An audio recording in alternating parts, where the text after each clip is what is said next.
Sami walked into Northwood High, head held high, a perfect smile on her face. Her backpack was always heavy, full of textbooks and shiny awards. She was the top student, the golden girl everyone admired. Her notes were legendary, color-coded, immaculate.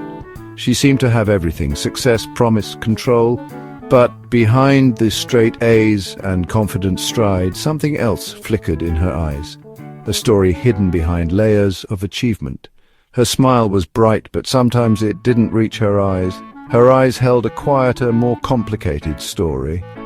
One she kept locked away, hidden behind the girl everyone thought they knew. The girl who seemingly had it all, except perhaps a moment of real peace.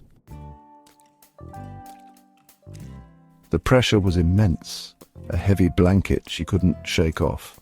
Her parents were proud, hopeful, their dreams resting on her shoulders. Teachers expected greatness, always. Sami will do it. She never disappoints. Sami was her own harshest critic, pushing harder and harder. Her schedule was a work of art, or maybe a cry for help. Every minute was planned: school, debate club, volunteering, late night studying. Each compliment, each award added another brick to the tower of expectations. Achievements were her armor, but the armor was getting heavy. Each success felt good for a fleeting moment, then fear crept back in. Fear of the next challenge, fear of letting everyone down, especially herself. The joy was overshadowed by the need to maintain her perfect record. She often felt tired, a deep, bone-weary tiredness. What if I fail the next test? What if I'm not smart enough? The weight of 1,000 compliments felt less like a celebration and more like a crushing burden. Inside Sami's mind, it was noisy with worry and self-doubt. Are you sure you studied enough? Don't mess this up. These were the echoes in the empty spaces she didn't show anyone. She was the confident one, the one who always knew the answers. But there were moments of pure anxiety, her heart racing before a big presentation. Her palms would feel slick and she'd wipe them on her skirt, hoping no one noticed. She replayed conversations in her head over and over. Did I say the right thing? Did I sound smart enough? She tried to push these feelings down, to ignore the whispers. She had an image to maintain, calm, collected, unflappable. So she built walls around her true feelings, hoping no one saw the cracks. But this hiding was lonely, surrounded by people yet feeling utterly alone, like being in a crowded room but no one could hear her silent screams. A typical school day for Sami was a performance, a ballet of perfection. She'd wake up early, feeling the pressure to be flawless. Her outfit was smart, neat, approachable, her smile practiced in the mirror. In class, she was the model student, always poised, always articulate. But inside, a different drama unfolded. Did that sound okay? Are they judging me? The internal monologue never stopped, exhausting her. Lunchtime could be tricky, sometimes feeling like an outsider. Other times, she'd find a quiet corner with a book, managing the noise in her head. By the end of the day, she was drained but couldn't show it. There were after-school activities, leadership meetings, study groups. She'd conjure up more energy, more smiles, more enthusiasm. Then she'd go home and the mask would finally come off, leaving her alone with her anxiety.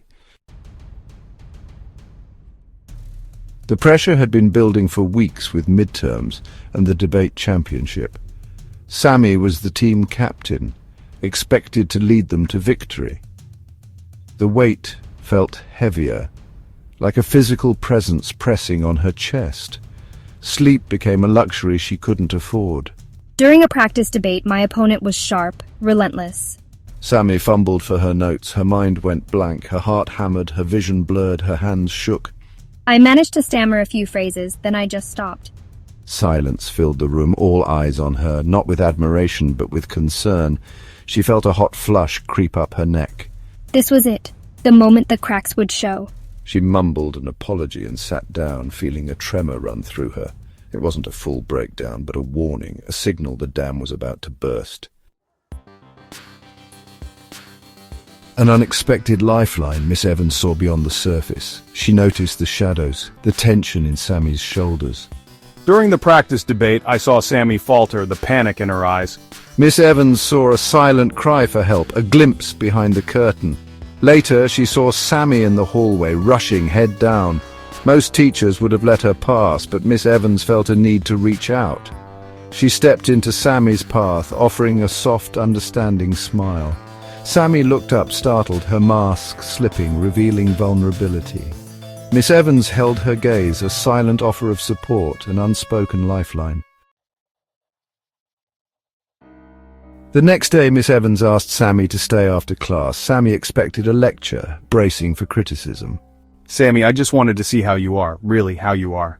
It was a simple, quiet question, holding understanding. Sami looked up, surprised, seeing Miss Evans' kindness. Sometimes the brightest students carry the heaviest loads. Miss Evans opened a door, a crack of light in Sami's world. She spoke of pressure, the importance of not being too hard on oneself. Sami stood silently, tears pricking her eyes, feeling safe. For the first time, someone saw past the awards, past the perfect grades. Her silence was a plea to be understood, and Miss Evans heard it. Slowly, hesitantly, Sami began to speak. It's a lot.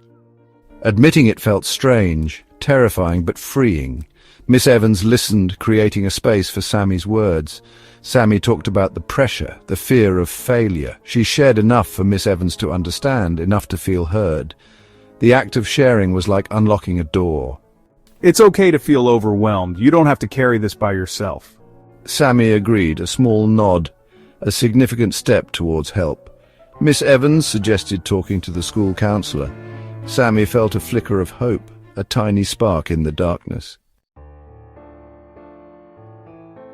Conversations with Miss Evans became a lifeline for Sami. She explored other avenues of support, visiting the school counselor. Talking helped her understand her patterns of thinking, the roots of her anxiety. Her journey wasn't a straight line, with good days and tough days, but now she had tools, strategies to cope. She learned about mindfulness, self-compassion, and shared feelings with a friend. You know, it's okay to feel this way. We're here for you. Eventually, she shared with her parents, opening new understanding. Sami started to redefine success, focusing on balance and well-being. She learned vulnerability was a strength, a way to connect and heal. She still worked hard, but the pressure felt different, more manageable. I'm starting to see things differently, to understand myself better. Sami's story is a reminder that appearances can be deceiving. It highlights the importance of mental health awareness, creating safe environments to speak up. Breaking the silence is the first step towards healing, understanding, and painting a truer picture of ourselves.